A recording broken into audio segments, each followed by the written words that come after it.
Welcome back. I'm Gary Parr. And I'm Cindy Baldwin.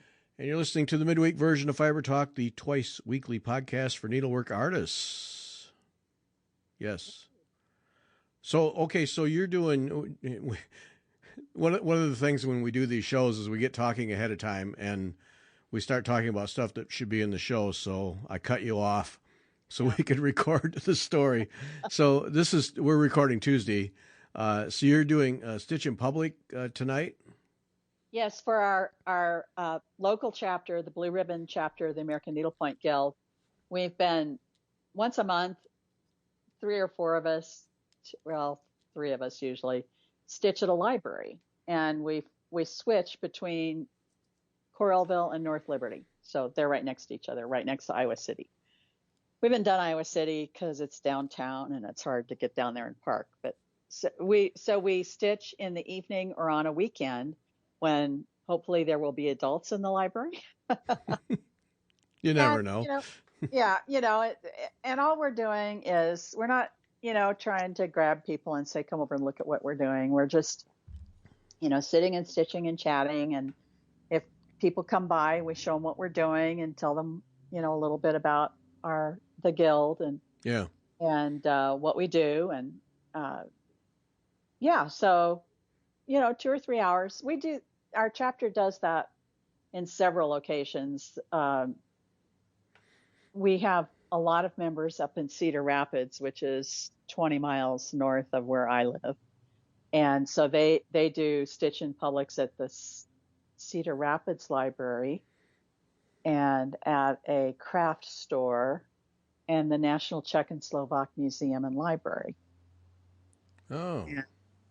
So we're getting out into the community, to kind of try to get the word out that we're here. And yeah. So, all right. So what's that like? Cause see that I didn't realize that you had that much going on. So what's that like? Is like, if you go to the library, when you go to the library tonight, you just grab a big table and sit around it, or, do you try to be visible, or you just find a place out of the way? How do you go about it? Oh, we sit right in the middle. Oh, okay. So the Coralville Library has a long main aisle that has big tables in it. Mm-hmm. And it's got pretty good lighting. The North Liberty Library has a seating area kind of right across the aisle from the checkout desk. Up at the Cedar Rapids Library, we sit in their, they have a cafe in the library, and it's right on the main, right in the main area where people walk through. Uh-huh. So yeah, we pick an area that's got where people are going to walk by, because that's what we want. We want to engage them in conversation. If they kind of slow down and look at what we're doing and act like they're interested, then one of us will ask them if they stitch, and some of them will say, "Oh, I used to do cross stitch, but I can't see anymore." Oh, yeah. Yeah, that. Not familiar? Yeah. Send Rinda. Haven't ever talked to him. Yeah. So it's really just a visibility thing, and if there's interest, you share. If not, you just go about your business. Right. And I have a notebook for people to put their email address and name down if they're interested in getting the newsletter. Oh, okay. So, we have quite a few people on that email list, and I don't know that we've gotten any members out of it, but you never know. You have to, kind of keep reminding people about it. Right. Yeah. Yeah. You never know when someone's life changes and they have an opportunity. You just don't know. Yeah. So, Right. So it literally is just being visible and making sure that you at least have a contact if somebody is at all interested, but otherwise it's just something that people see and either walk by or at least stop and look over your shoulder. But Right. so basically really low key, but you just keep doing it enough, and you never know who you'll get. Yeah. Right. And plus that, we're stitching. Yeah. Exactly. Yeah. Yeah. That's pretty Yeah. neat, because I think sometimes, you'll see, especially smaller chapters, what are we going to do for a program, or what are we going to do for activities other than have a meeting? And, what are the things that someone might do? And that's certainly an activity you could have on a regular basis that is no cost, Mm-hmm. just a matter of people showing up. And Right. people always like to get together and stitch with friends, so why not do it at the library or wherever? Yeah. Right. Hmm. Yeah. So that's some we've gone to the mall, one or the other of the malls around here from time to time. There's lots of places you can do it. Yeah. Uh, it just is a matter of getting people kind of organized to do it. Yeah. Yeah. Ah, neat. Yeah. Yeah. Yeah. It's but it's something that any guild can do, no matter what your size. Right. Yeah. Right. Hmm. All right. Well, have a good time. I'm sure you will. I'm sure I will. Yes. All right. Let's see the business end of things here. No stitch hour tonight because we're doing this, Yep. and then next Wednesday will be the rescheduled visit with Jane Garrison of Painter's Threads. And for those who missed out on the train wreck of a Wednesday show last week, uh, Jane did not join us as planned because when she was testing with her daughter, she discovered that the bandwidth she was supposed to be getting from AT&T was not the bandwidth she was actually getting, and she wasn't getting enough to do video anything. So that set off the usual series of events where you try to get AT&T to come out and fix the problem. Well, they couldn't get there soon enough. So we delayed till the 13th to have Jane come and talk about Painter's Threads. And it was 3 weeks ago, that we did the Sunday show with Jane Garrison of Painter's Threads. So go listen to that before next Wednesday. But then in the interim, I got to thinking out loud and sent her an email and wondered about if we could put together some kind of a package that would be affordable, for lack of a better word, of Painter's Threads that people might buy to at least give them a try. Oh, nice. I thought, we talk about them because they're the kind of threads that you just want to have because they'll fit in anywhere. And, right. You might add a little pizzazz to a design. And if you have Painter's Threads handy, then you could. So she was more than agreeable to doing that. So that was the other thing was, all right, well, we're delayed. That gives her more time to put that together and check her inventory and see what she has and so on and so forth. So that's the plan is next Wednesday we'll show and talk about how these threads are used in designs, and then we'll have a package of threads that you can buy from Jane's website that will at least give you a sampling of what they have. And the reason, the idea came from she sent Beth and me a collection of threads so we could see what they were like firsthand, and it was like, holy smokes, people should have these in their stash. And so it was, all right, we got to make a way for people to at least get a little taste of them. So that's part of the show next Wednesday. So Yeah, I won't need that. no, you're covered. Yeah. Okay. I hate to say that, but not the needlework store that we go to, that is our quote unquote local needlework store up in Waverly, Iowa, doesn't carry the Painter's Threads, but Needlepoint painted canvas stores do. Oh. And there's one that we go to over in Naperville, Stitcher's Garden, and she's carried them for quite a while. So I have some of the shimmer. You've obtained some? I have obtained some for my inventory. Well, and then through Cyber Pointers, we are stitching Debbie Rowley's Mermaid's Tale. Oh. And that's all she used in that. Ah. I think there might be some DMC in there. I don't remember. I haven't looked at it because I don't know where it is. It's in a box somewhere. But she even has some of the GIMP and what was it? The I don't know what it's called. Debbie couched some of the coiled trim on as seaweed. Oh, okay. Uh-huh. And so, there's several different kinds of the painter's thread in that kit, all in blues. You would love it. Well, I do love that design. I've seen that design. Well, I saw it when it was first, I think it was when Chicago at the EGA National Seminar.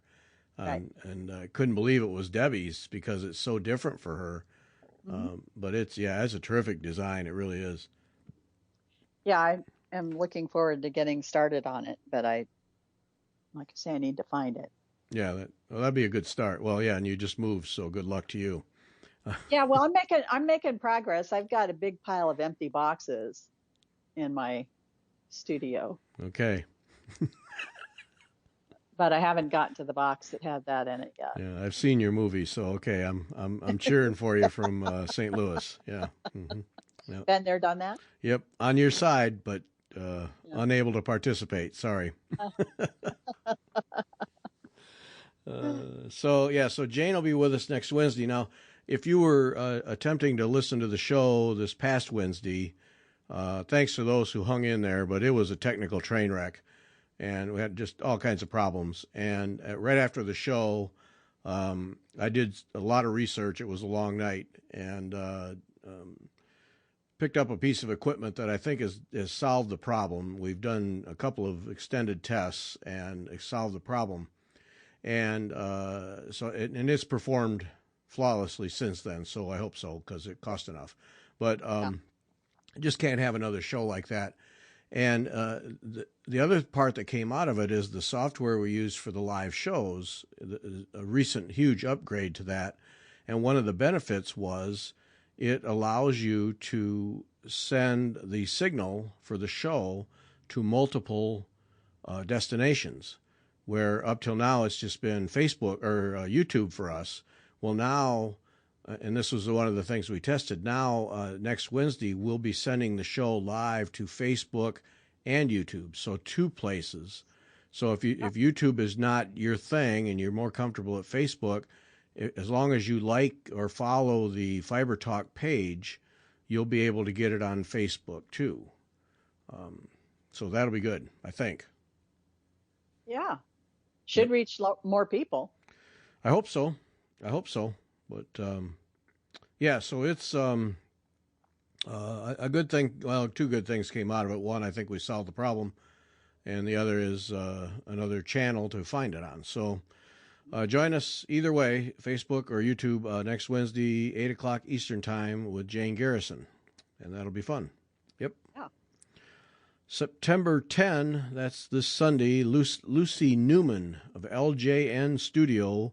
She's in England. She will be our guest, and really a creative embroiderer, artist. Her latest project has been, and this was what caught my eye and I got to talk to this lady. She was imagining what plants and flowers would be like after, say, a nuclear holocaust or some disaster, some global disaster, and how it would mutate the plants and what they would look like. Really cool. Yeah. And so she's done a series of designs. That's just her latest project. Believe me, she has plenty of other things, but most fascinating. So we talked with Lucy on Sunday, and that was good. Yeah, she was fun. So look for that. And no matter what you do, go back to this past Sunday and listen to the show on vision. Yes. that worked out a whole lot better than I thought it was gonna. That was a terrific show. Really great. Yeah. It was. We talk about we spent a lot of time talking with Rinda Just. It was Rinda Just and Kelly Lee Teskey were our guests. Kelly is an optician, and Rinda is a stitcher, former lawyer who has macular degeneration. It's something that Marga's mother had and her aunt had, and it's not an uncommon thing, unfortunately, and it's essentially incurable, barely preventable. And but Rinda has determined that she was not going to let it stop her from stitching. And so she has made the accommodations so she can continue to stitch. And so we talk about that and what that means, and we talk about the vitamins you can take in younger years and should be taking all the time to help prevent it. And then Kelly, as an optician, talks about all kinds of things. She has a large floater and dry eyes, but she talks about glasses, and we talk about sunglasses and all the things that help improve, hurt your vision beyond just having a good magnifier and a lamp when you stitch. Mm-hmm. And it's a long show because we had a lot to cover, and I wasn't going to cut anything out.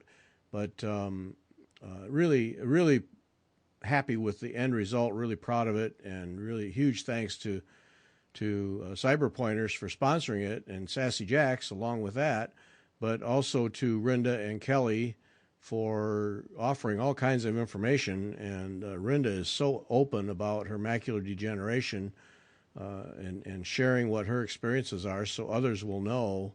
I really admired that. I was initially kind of hesitant to ask questions because, I mean, that's got to be just difficult. And, I didn't want to put her in a spot, but nope, she was all for it.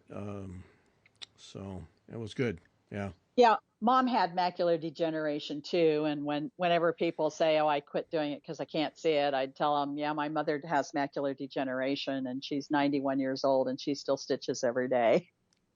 Yeah. So, yeah. Yep.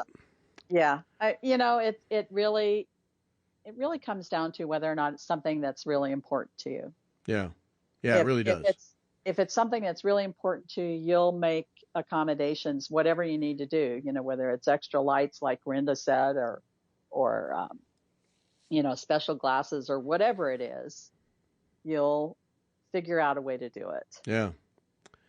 Yeah. No, it was a good show. One thing I learned that is now I'm going to act on it, is Kelly was talking about how lined bifocals or trifocals for needlework and other close-up work are better than continuous. I agree with that 100%. Now, do you have lined ones? No, I do not. Oh. But as a consequence, I rarely wear my regular glasses when I'm reading. Oh. Because I find myself having to move my head to get the bifocal in the right spot and it was worse when the fashion was for the little skinny glasses. Yeah. It just seemed like the sweet spot was really hard to find. So my eyes aren't very bad. And so, I think I've got readers that are 2s now. Mm-hmm. But I've used magnifying for stitching forever, and there I don't have a problem with my regular glasses. Yeah. Well, she really caught my ear with that one because my lenses are they're fairly narrow, medium, I guess, but I have continuous, and I probably don't even realize how much I adjust my head. Uh-huh. And so, I learned from the eye doctor here just a month or so ago that my lenses weren't made correctly. Oh, great! Glad I paid top dollar for those, But but then Kelly was suggesting that for stitching and other close-up work, that I get lined trifocals because they'll they're a lot less expensive and they'll do better. Yeah. And so I'm going to give that some serious look. I'm thinking about continuous for everyday use, and then get line trifocals or probably bifocals, because my distance vision is quite good. But get that so that I have more magnified space on the bottom half of the lens. So that opened my eyes. I was all right, check that out. So yeah, I hadn't really thought about doing that. My craft optics are have a regular bifocal in them, not a continuous. But I don't wear. I mean, it's I do get up and walk around sometimes when I've got them when I'm wearing them, but I don't look out at the bottom. Right. I mean, that's the biggest thing with a regular bifocal, I think, is just getting used to where you have to look. Yeah. As you move around. Right. Well, I mean, I use a magnifier and have for as long as I can remember. But I think I'm going to look into it. And the other thing was that I took out of that, other than just learning a whole lot about eyes, was to feel emboldened to take your stitching into the eye doctor and say, this is what I do for a lot of hours. I need glasses that are going to help me do this. Yep. And basically, if your doctor won't help you, find another doctor. I kind of was like, yeah, sure, why not? Yeah, one of our friends has never been able to really use magnification for stitching. It's something about her eyes, it just doesn't work for her. So she did exactly that. She took her needlework into her eye doctor, and they worked out a prescription for her for stitching. So she has her stitching glasses. Ah. And then she has her regular glasses. Mm-hmm. Yep. Mm-hmm. Yeah. And they work great for her. And you think, buy a special pair of glasses for stitching. Well, how many hours of it do you do? And it's your enjoyment. So it's, make it as pleasant as possible. Right. Yeah. Well, and like Rinda said, she said that she can't see her work well enough to judge her how well she's doing. Yeah. So that's another thing. You need good eyesight to judge that you're doing the best work that you can do. Right. Right. Whether it's laying threads or making sure you're getting it in the needle in the right hole, or whatever it is. If you don't have good enough vision, you're going to struggle with that. Right. Yeah, invest in it. And, it's your eyes, for crying out loud. Take care of them. Yeah. Right. So that's, at the risk of redoing the whole show, that was, go listen to last Sunday's show. Put it on while you're stitching. It's pretty cool what we talked about. I really was, it was one of those where I wanted to just listen to those two instead of doing my job. And it was, right. It's a good one. So, do check that out. Yep. Let's see. Plug for Kim at Sassy Jacks. The September soiree is September 15 to 18. That's all online. Somebody wrote on the Sassy Jacks page, do you do online stuff? Well, 15 to 18 is all online. Now, it might be too late because it is September 5, 6. But call Kim at the shop and see if you can get in on it.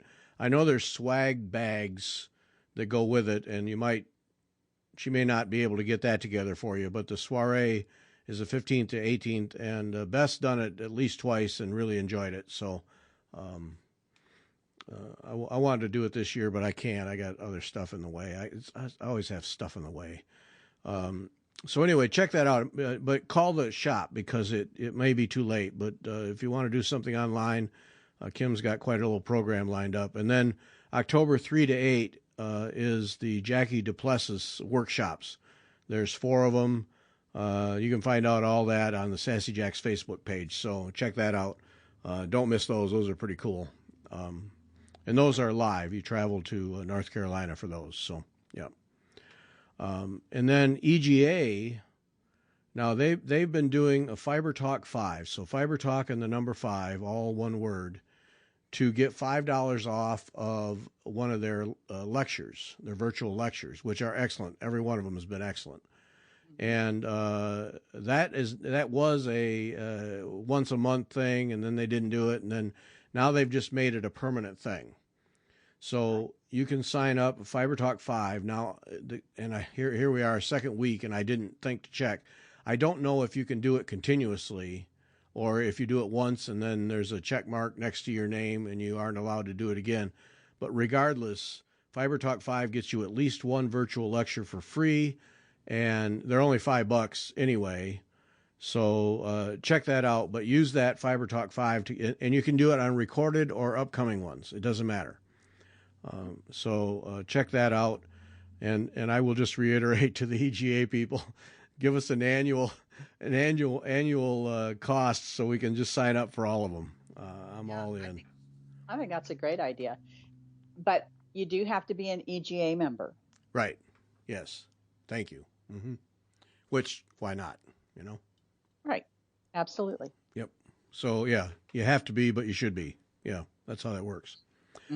All right, so the Sarah Parr sampler, I forget. Yes. I think it was Kathy Renard, but I may be wrong. Somebody in a live show a couple times ago suggested that I get to work on Sarah Parr and get it finished, because I'm close, so that I can give it to our daughter on her birthday.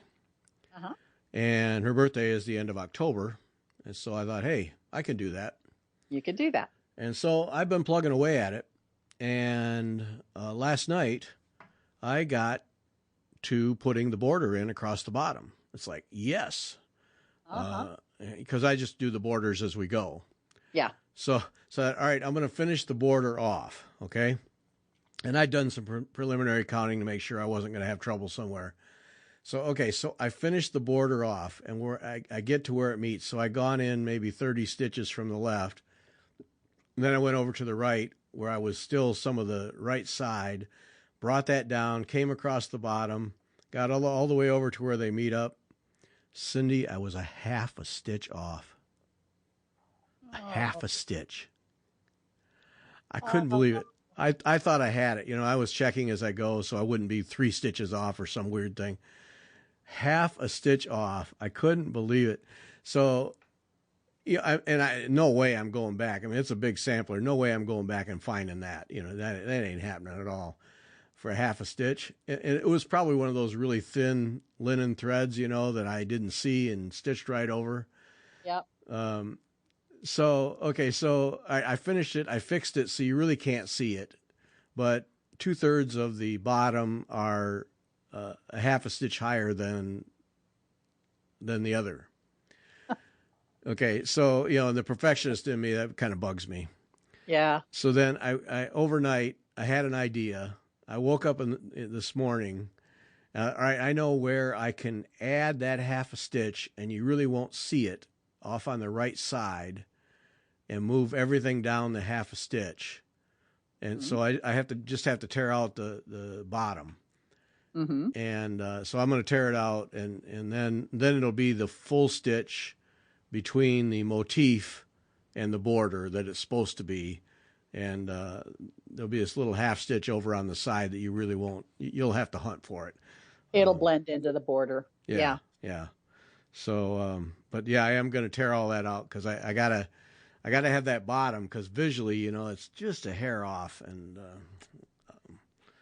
yep. But I can, how you get that feeling when you get to a point where you see the end, and you get juiced up to, all right, I'm charging through this thing. I got that feeling. Yep. I got that feeling last night. Ooh, I can, pounding through it. Everything else moved aside. I'm doing this thing. So, yep. So my unofficial, official sampler September piece, I'll probably get it done in September, I'm guessing. Yep. Yep. Great. Yeah. So that was fun. That's fantastic. Even if I do have to tear out a bunch of stitching, I don't care. Worth it. Well, it's not like you haven't done that before. Yeah, exactly. Many times. Yep. Yeah. Yeah. So yeah, that's where I'm at. And I was going to ask you if you do a sampler September item, but I'm going to guess not. So No. no, you probably have a needlepoint September item, but I've just been working on, something.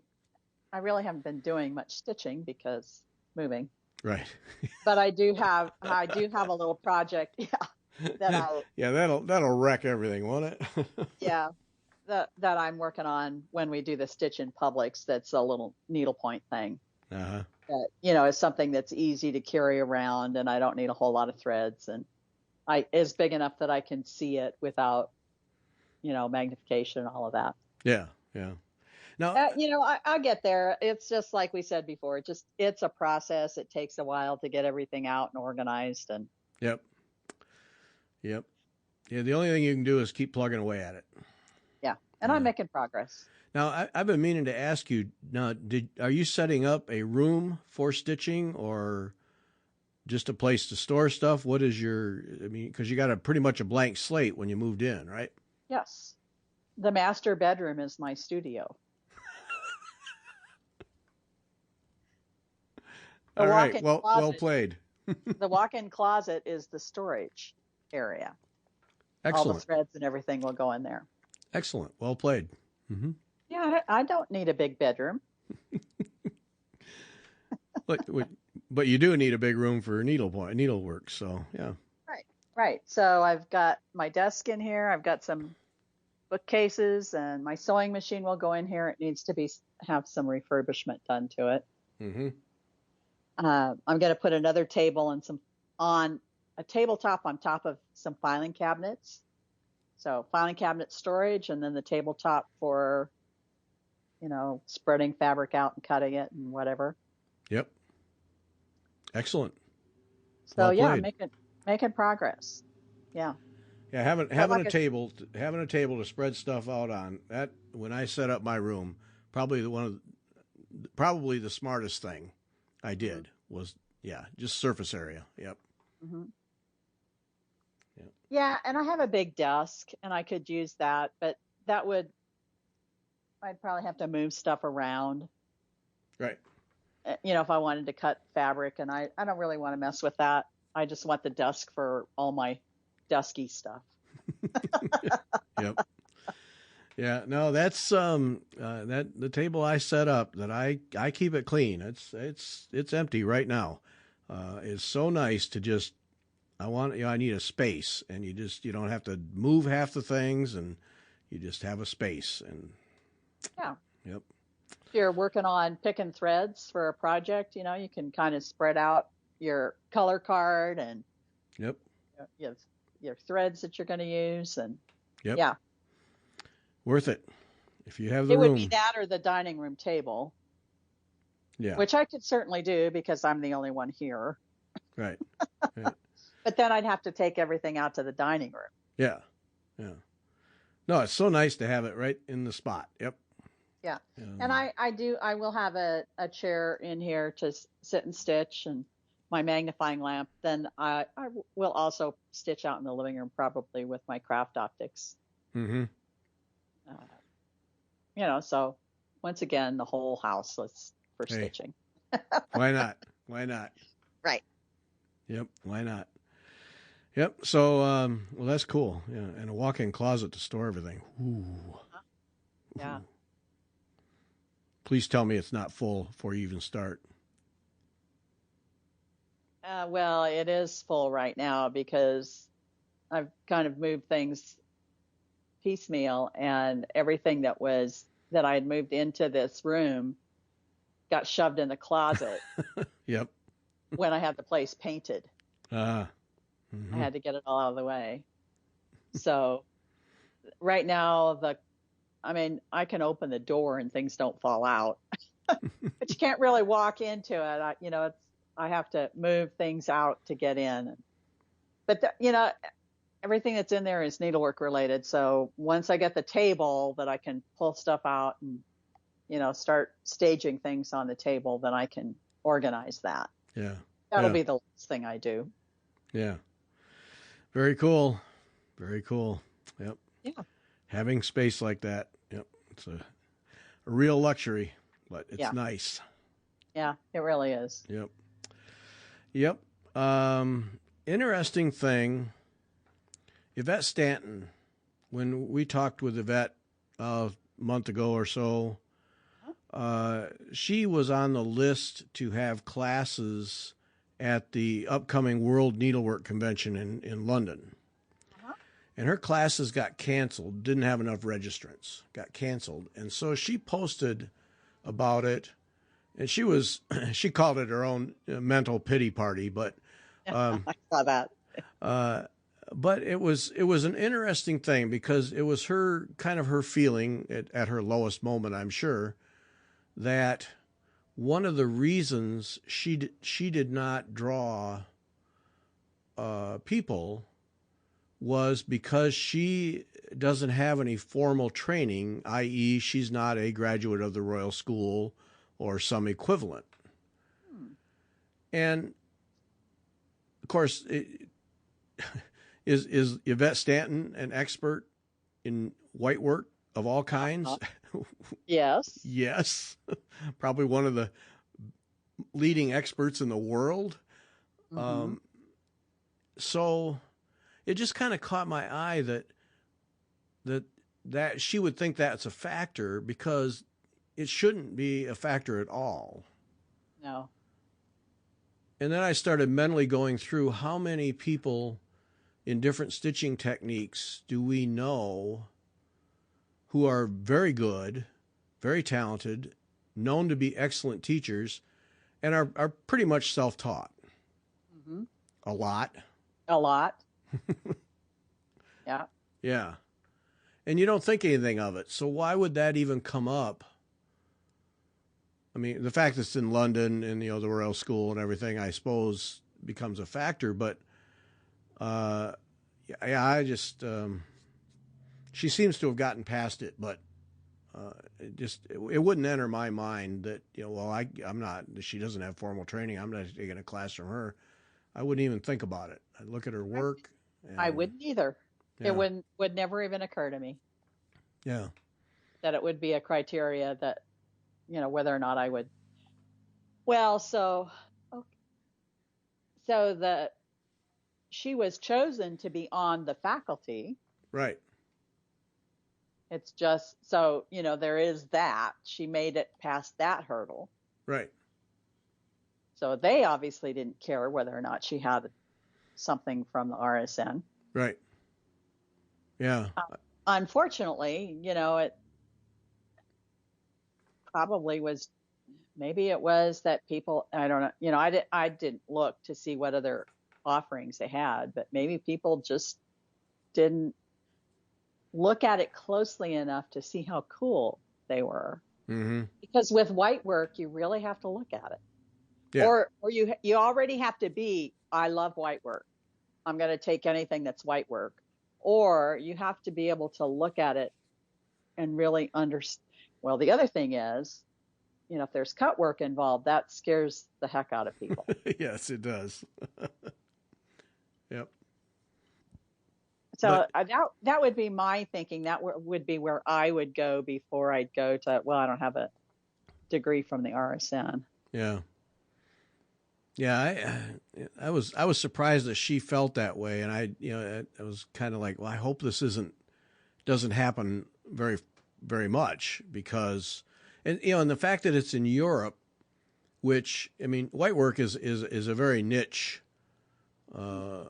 technique. I mean, first you have to be aware of it and then like it, mm-hmm. and as many different things, whitework techniques as there are, just look at her books. Mm-hmm. Still, it's not. If all you do is cross stitch or needlepoint, it isn't going to cross your path.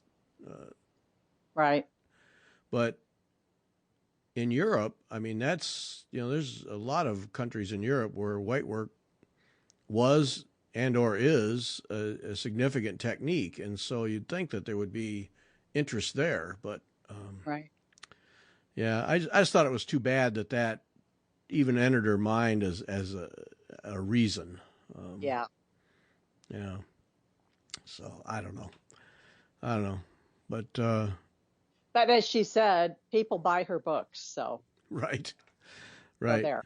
Yeah, she's got one coming up, but that's the other thing. I've got a handful of her books, and have never stitched a thing out of them, but have used them as references many times, Right. because they're absolutely excellent.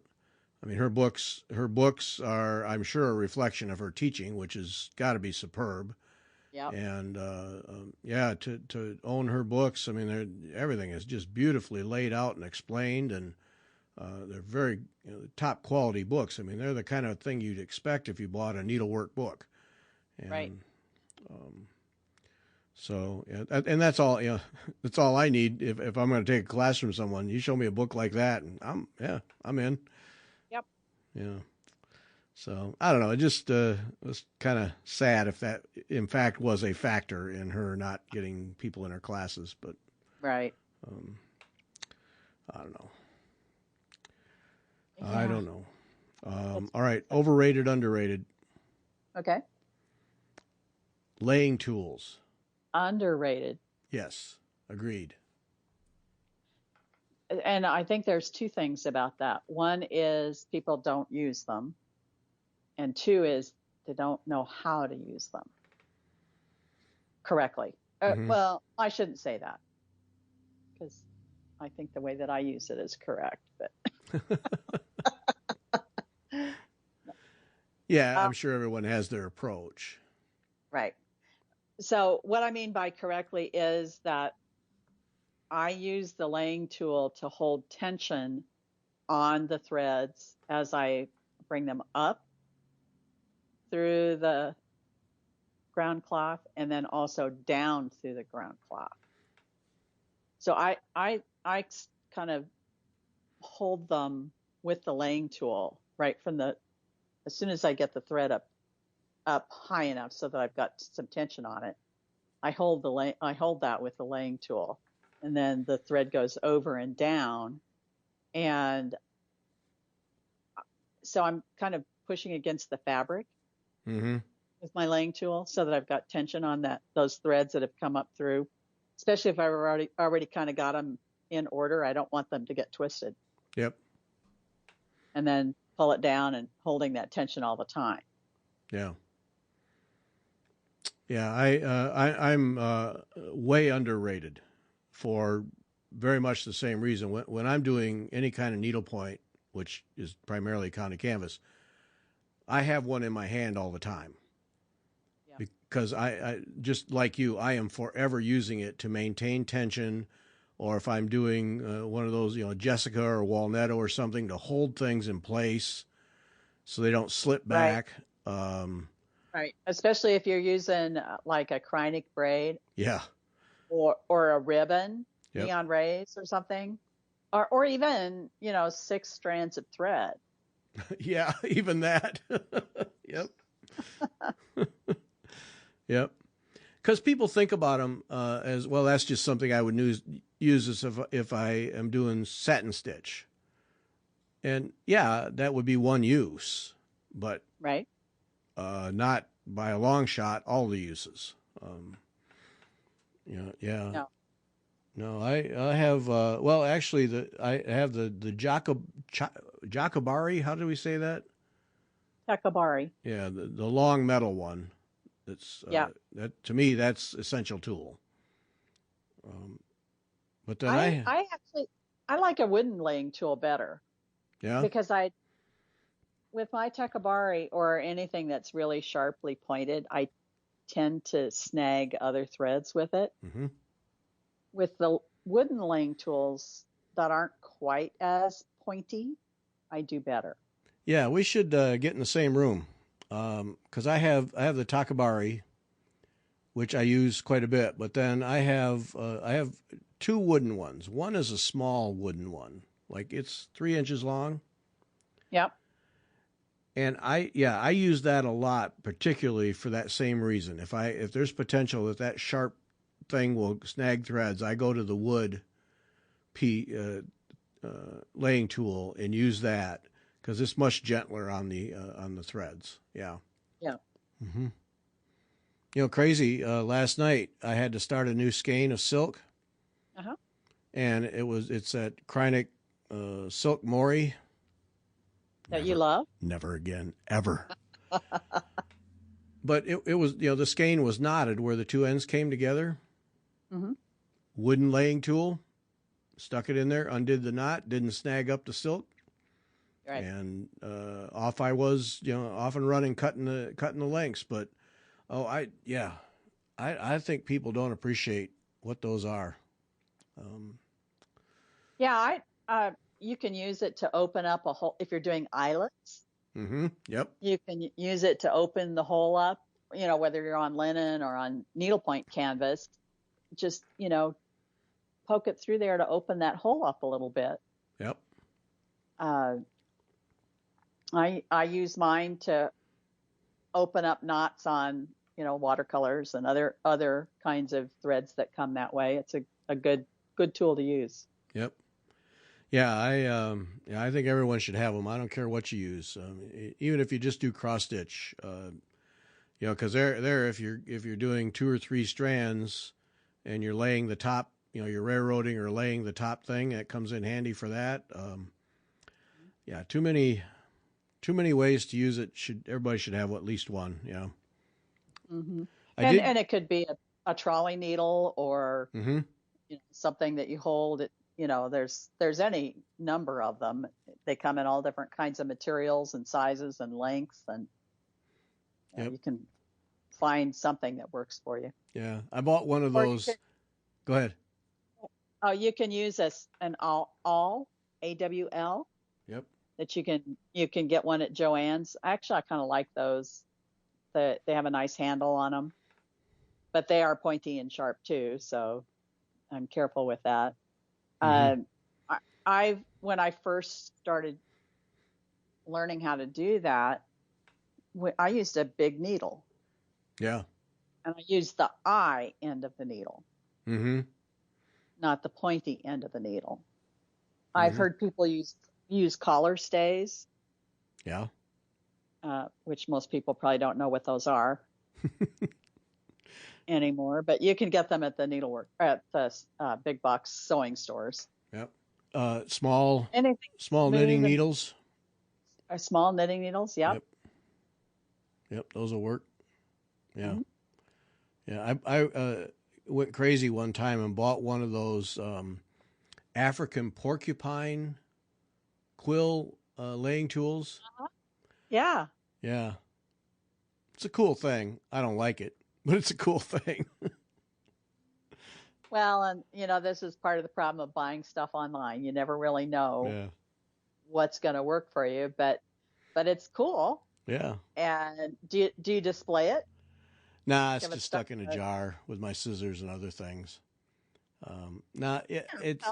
It has a plus in that it's flexible.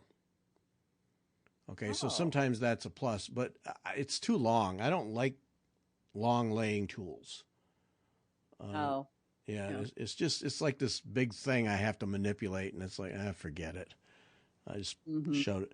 I will offer a tip on laying tools, though, if you have more than one, and that is to buy a length of airline tubing for aquariums. Just go to a pet store and just buy a foot. It'll cost you probably 10 cents. And then cut off pieces and slip those over the ends of your laying tools. Then the point won't get damaged. Right. Yeah. That would be a tip. Mm-hmm. Yeah, and most laying tools seem to be round, which means they'll roll. Yeah. And they always land point first. Every time.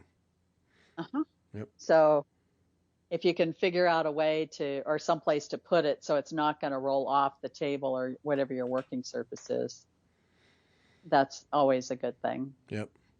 Yeah, they're like if you put peanut butter or jelly on a piece of bread and drop it. Yeah. Mm-hmm. Same thing. Yep. Face down. Yep. Every time. Yeah. Every time.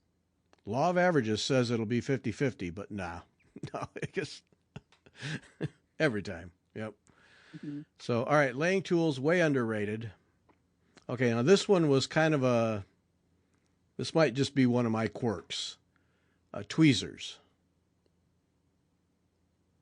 I'm kind of, middle of the road on those. I do use them Okay. to pull when I've had to cut something out, cut threads out. I will use them to pull the threads out. Okay. But that's probably about the only time I do That's use about them. it, huh? Okay. Yeah. Yeah, I use mine quite a bit. Somebody was many years ago on a live show. I should remember the person, but she was kind enough to send me as a gift a pair of Dovo tweezers. Mm-hmm. You can believe that the Dovo once made tweezers, but they're Yeah. beautiful. But I use them quite a bit. Like I'll even if I'm cutting off just a regular thread, I'll grab it more often than not with the tweezer than my fingers before to hold it up so I cut it. I don't know why, but they're handy to have around.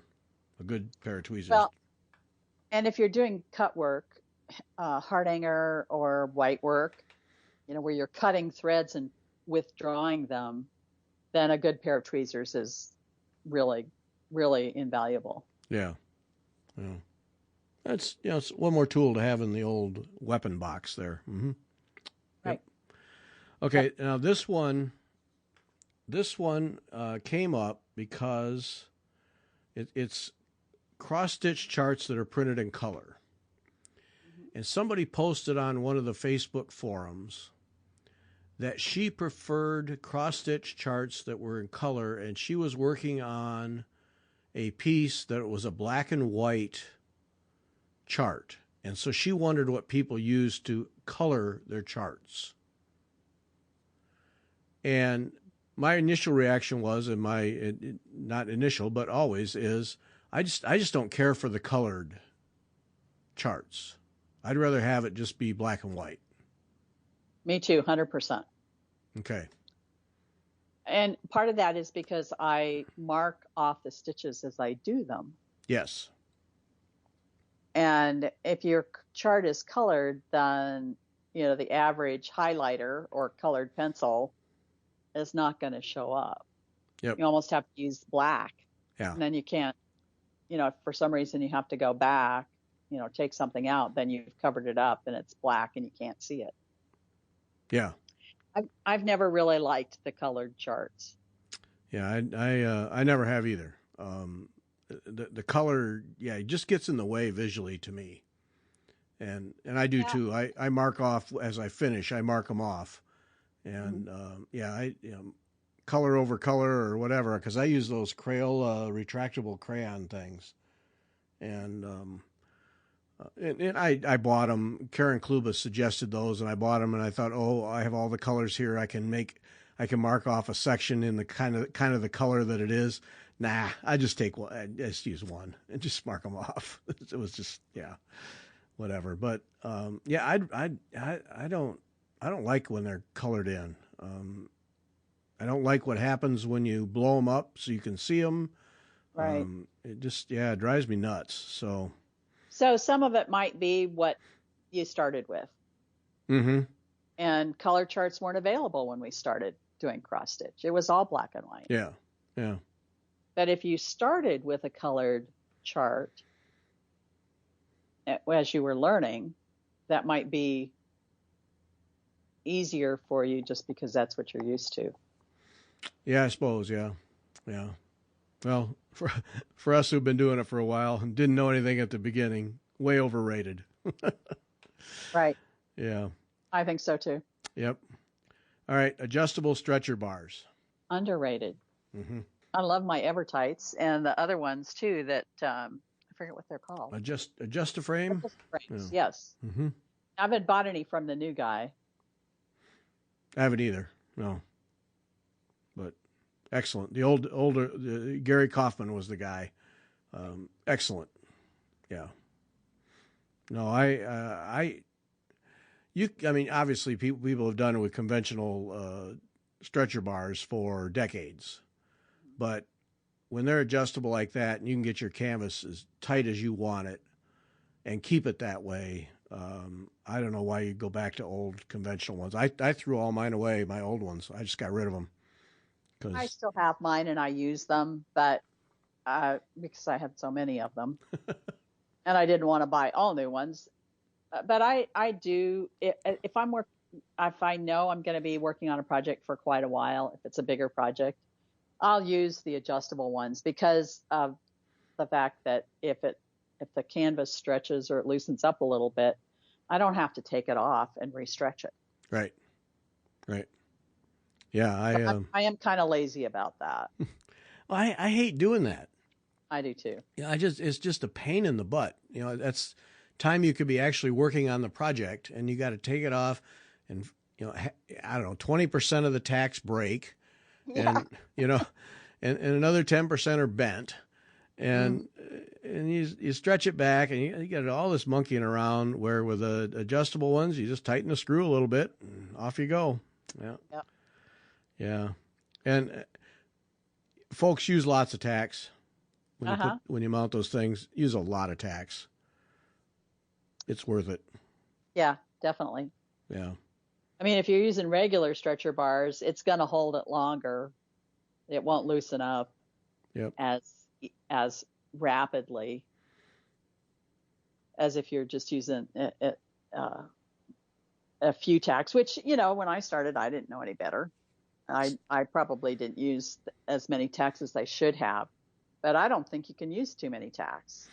I don't either. I'm like you. I'd put in maybe on a 10-inch side, I'd put in half dozen or 8 tacks. Yeah. I'm sure it was Debbie Rowley. Probably. Yeah, because she is an advocate of lots of tacks. But yeah, I mean, she'll put them almost next to each other. But they hold. She's right. I mean, it does not give. Right.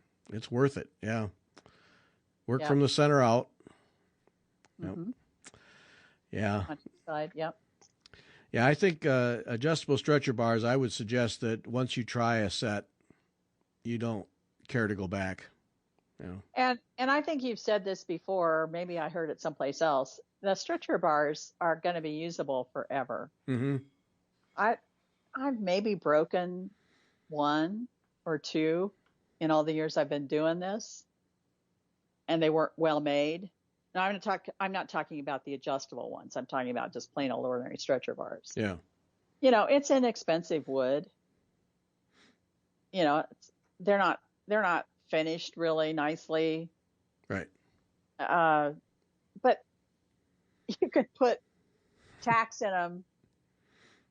And I don't think I could ever use up all the potential tack holes on a pair. No. Because you got 2 sides. Right. That's the other part. Yeah. Flip it over. If you got too many holes on one side, flip it over. You got a fresh start. Yeah. Right. Yeah. Right. And so, you spend a little extra money for adjustable stretcher bars. The wood's a little better. It's a little better quality wood. They're finished better. And you've got, because they're a little bigger, you've got a lot more space to put tacks in. Mm-hmm. Yeah.